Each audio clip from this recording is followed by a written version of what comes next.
Who do you think has the better memorial? The black soldiers who fought for Britain during World War II, or the donkeys? Magnificent, isn't it? Costing over £2 million, this is a fantastic tribute to the brave animals that served in World War I and II. Now let's go check out how we honour the black and Asian soldiers. Not quite the same, is it?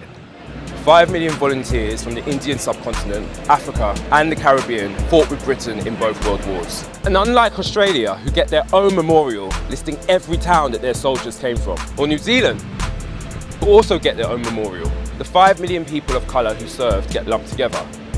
Why does this matter? The contribution and sacrifice of people of colour has long been written out of British history. It happens in movies like Dunkirk. We only see white face after white face. The Indian soldiers who were at Dunkirk with the British, or the North African black soldiers with the French, none of them are to be seen. It's no surprise, Nigel Farage loved it.